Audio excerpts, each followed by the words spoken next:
les casques, la crème du cyclisme féminin.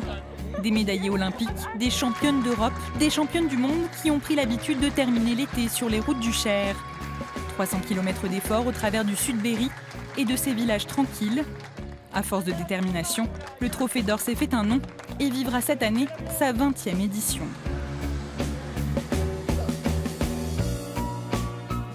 Un petit miracle pour son organisateur Marc Paris. À 5 mois de la course, il a les yeux rivés sur les chiffres, ceux de son budget encore loin d'être bouclé. La question qu'on me pose, c'est quelle est la rentabilité? Alors, quelle rentabilité on peut avoir dans une course cycliste, mais n'importe laquelle. En plus, on me dit oui, mais c'est un sport féminin. Je dis oui, c'est un sport féminin, c'est vrai. Et je pense que c'est ça, c'est que les gens à l'heure actuelle, non, on parle du sport féminin, on essaye, on dit oui, on va aider le sport féminin, mais moi je dis non, c'est pas vrai, on ne l'aide pas. En ce moment, justement, comme là, on est en train de l'enterrer là. Pour maintenir cet événement, il faut trouver chaque année 125 000 €. Une somme raisonnable dans le milieu des courses internationales. Mais un véritable casse-tête pour l'organisateur, surtout lorsque des partenaires historiques se désengagent. Cette année, c'est la ville de Saint-Amand-Montrond, berceau de l'épreuve, qui a fait faux bond et renoncé à verser les 27 000 € d'aide annuelle. Quand il y a eu l'augmentation de 20% des frais relatifs à la sécurité, c'est là qu'on a senti que le Trophée d'Or était serré. Et on a justement, nous, maintenant les collectivités, on est dans la même dynamique où la baisse des dotations fait qu'on est serré. Et il y a un moment, il n'y a plus d'oxygène. Moi, je vous propose lorsqu'on arrive rue des Coupances, prendre à droite, rue Lamartine, avenue de Victor Hugo, de Musset, et après l'avenue du 11 novembre, qui nous fait revenir rue du Général de Gaulle. Sans le soutien des communes, pas de course. Alors le Trophée d'Or s'est résolu à s'exporter dans le nord du département. Là-bas, à Saint-Doulchard, on a accepté de débourser entre 10 et 15 000 € pour accueillir le départ d'une étape. Saint-Doulchard a pris de l'importance. Ils nous ont aidés énormément l'année dernière suite à un désistement de la communauté de communes de la Septaine. Et grâce à eux, on a pu faire 4 jours l'année dernière. Sans Saint-Doulchard, ce serait compliqué par exemple? Ben oui, parce qu'il faudrait encore retrouver une ville. Et à l'heure actuelle, les villes ne sont pas là pour dire venez, venez, venez. Et oui, si Saint-Doulchard n'avait pas encore pris cette année, c'est vrai que ça aurait été encore très dur. Après 2 années compliquées, difficile de se projeter. La 20e édition du Trophée d'Or aura bien lieu, mais ce pourrait être la dernière. Comme cette classique de l'Indre 2014.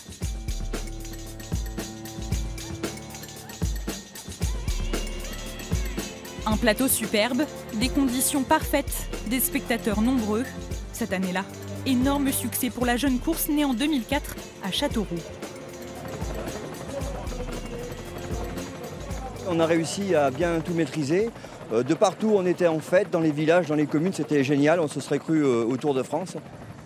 Derrière les belles images, une réalité plus complexe.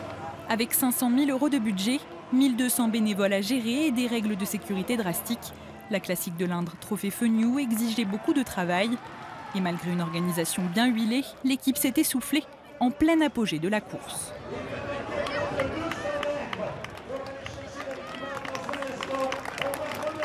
C'était quand même subodorable parce qu'on a eu des insatisfactions, des coureurs qui devaient venir, qui ne sont pas venus.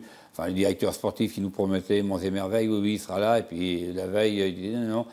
Quand ils prévenaient, parce que certains ne prévenaient même pas. Donc, et puis, bon, plein de partenaires qui partaient à l'âge de la retraite. Et il y en a qui sont plus indispensables que l'autre. Et là, bon, je veux dire, c'est une multitude d'événements, de causes qui ont fait prendre cette décision. Pendant que certaines courses disparaissent, d'autres s'ancrent durablement en région Centre-Val de Loire. Paris-Bourges en est le parfait exemple. Franck Rouzeau l'a dirigé de 1998 à 2013. Et quand il passe la main, l'événement est à bout de souffle. Son successeur Laurent Planchon change la donne. Il faut du renouvellement si on veut que la course vive. Et ce qui est très bien, c'est que Paris-Bourges a beaucoup de successions. Et avec des gens jeunes. Laurent Planchon a moins de 50 ans. Donc il est très jeune.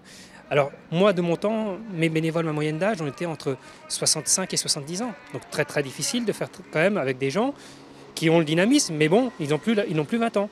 Et au jour d'aujourd'hui, je pense que la moyenne est retombée autour de 50 ans. Donc c'est très très bien pour les futures années. Le petit changement, c'est que la semaine dernière, vous n'avez pas pu faire 5 heures.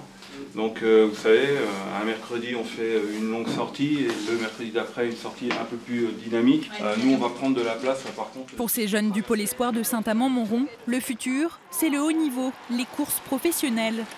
Et pour s'y préparer, rien de tel que de longs entraînements et quelques moments privilégiés au contact des plus grands coureurs lors de courses internationales dans la région.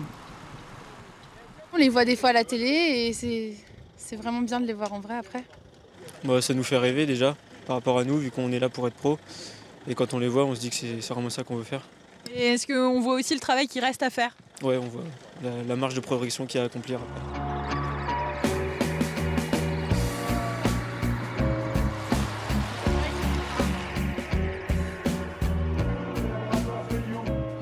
Du rêve, du spectacle, du dépassement de soi. Depuis 1881, la région a accueilli des dizaines de courses cyclistes internationales et attiré en zone rurale les plus grands noms de la discipline.